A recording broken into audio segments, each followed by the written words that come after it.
Last Sam's Cage by David A. Poulson.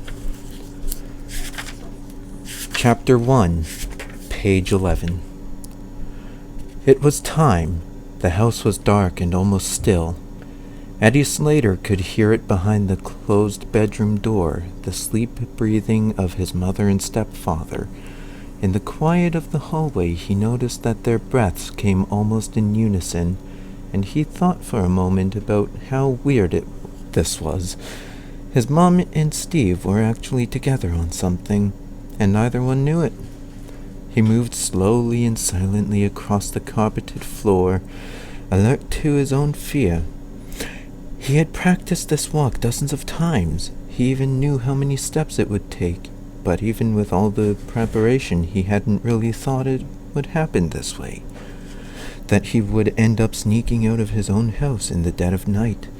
But he was right to be going now. He knew that Steve had threatened him again, threatened to kill him, and Eddie was sure that one day soon his stepfather would do more than threaten. The move from a beating, one that left bloodstains on the floor and bruises over most of Eddie's body, to actually killing him seemed to Eddie a small one. Yes, it was time to go. And there was something else that was totally weird. Eddie had broken into dozens of houses. He'd lost count of the B&Es he'd done, but he'd never had to break out before. He reached the top of the stairs and shifted his hockey bag on his shoulder. He couldn't afford to lose his balance now. The equipment bag wasn't heavy. There wasn't much in it, just the stuff Eddie thought he'd need. He'd had it packed and buried in his closet for months, while he waited for the perfect time to go. But there had never been a perfect time, and there never would be. Now was a good time as any, if he could just make it to the front door. He went down the stairs at one at a time, the way a small child would. Right foot down, then left foot down to meet it. It took longer this way, but Eddie didn't care. It was more important to be sure and quiet than to be fast. Knowing this was one thing, believing it was another. Every few seconds Eddie could feel the panic swelling in him like a deep breath. He was forced to stop and fight it down. He'd never been this scared in his life, not on this first break-in. Not even the time he and his buddies had been caught. The people next door had seen them going in through the window and had called the police. The cops were waiting when they came out of the house, but there was a difference, a big difference. Getting caught by the cops was one thing, but if he was caught tonight, Eddie knew he might not be alive in the morning. He reached the bottom of the stairs and stopped. He shifted the equipment bag again. He wanted it in a different position, in case he had to run, because now he would run. Eddie wasn't entirely sure he could outrun Steve, but he also wasn't sure how far Steve would chase him. What if Steve was naked? Eddie almost laughed, but then Steve would get dressed and try to find him in the car and maybe call the police. No, it would definitely be better not to have to run at all. 7 steps from the bottom of the stairs to the front door. 1, 2, 3. Eddie stopped dead in his tracks. He'd heard a noise from upstairs. Someone was awake. It had to be Steve. Eddie's mother never got up in the night. Eddie figured she was afraid of what might happen if she woke up Steve. Eddie had to make a decision. He could run and pray for a good lead, or he could crouch down and hope that Steve was just going to the bathroom, and he wouldn't look down the stairs. He crouched, holding his breath and hoping that the pounding in his chest couldn't be heard at the top of the stairs. Steve came out of the bedroom wearing only his boxers. Even in the night dark, he looked more like some dangerous animal than man. Hair covered most of Steve's chest and stomach and even a lot of his back. He was tall, well over 6 feet, and carried a lot of weight. Not all of it was fat. The man was strong. Eddie knew all about that. Steve belched as he made his way down the hall. The bathroom was next to Eddie's room. In all the years that Steve had lived in the house, he had never looked in on Eddie at night. Still, Eddie couldn't be sure that this wouldn't be the first time he breathed a soundless sigh of relief when Steve went by his room and into the bathroom. Steve didn't close the door.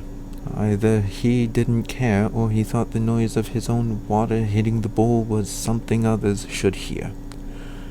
When he was finished, he didn't bother to flush. Eddie knew it wasn't because the man didn't want to wake anyone. He never flushed. Steve came out of the bathroom and took a few steps toward the bedroom he shared with Eddie's mother. Then he stopped. Was he looking down the stairs? Eddie closed his eyes, afraid they might give him away in the dark.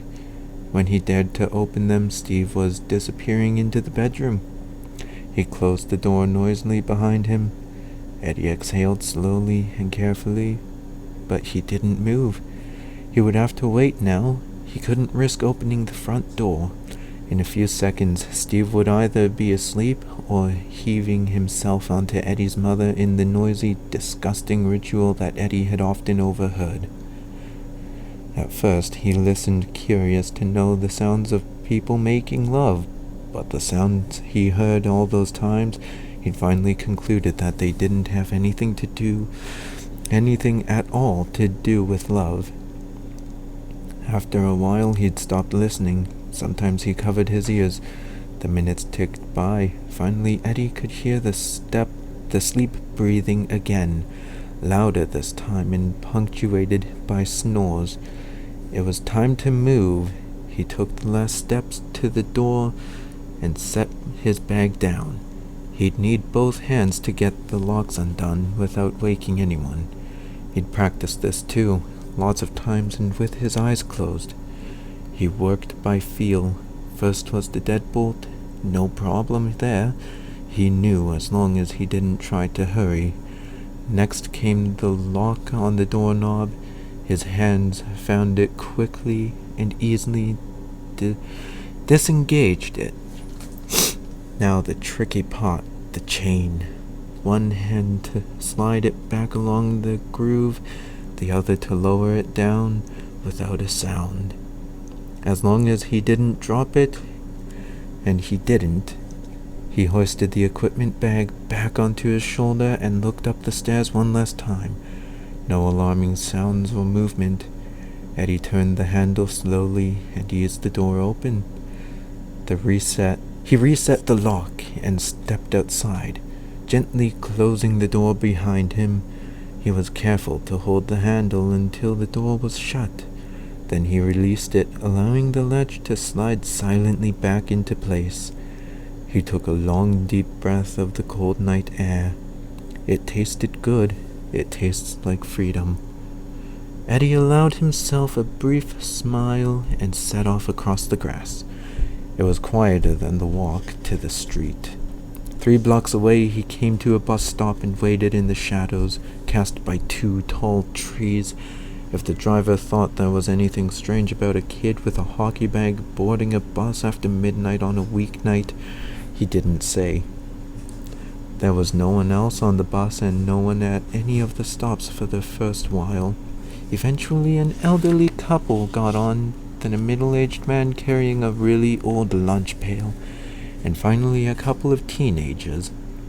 Eddie was glad for the company, even though he didn't talk to any of them or look at them after they were in their seats. Eddie was the first one off. He chose a downtown stop right across from the bay. It was one of Calgary's busiest corners during the day, but now it was almost deserted. Music was coming from a brightly lit Greek restaurant, but Eddie didn't linger to enjoy it. He wanted to keep moving.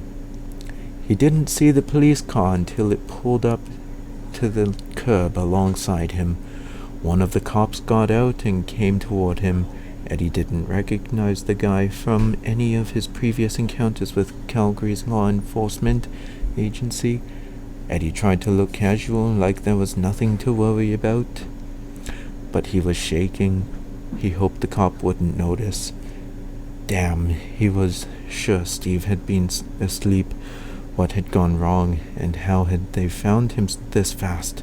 The second cop was out of the car now, the few steps behind the first one. They were almost to Eddie. He tried to think of something to say, but he didn't get the chance. The second cop spoke first. "That's him over against the wall. Must have stumbled this far before he fell." Eddie looked over his shoulder. A man lay on the pavement, blood oozing from what looked like a wound in his chest. The two cops quickly passed Eddie, one on either side, and knelt next to the man. The first cop stood up again, almost immediately. "I'll call for an ambulance. He's going to need one." The music from the restaurant got louder. It was a Stones tune. Eddie couldn't remember the name, but judging from the volume, someone in the restaurant liked the song a lot. Eddie continued down the street. He didn't look back. When good luck came your way, you didn't question it, you just took it. Turning the corner at 7th Ave and heading east, he did something he hadn't done in a long time. As he shifted the equipment bag to his other shoulder, Eddie Slater laughed.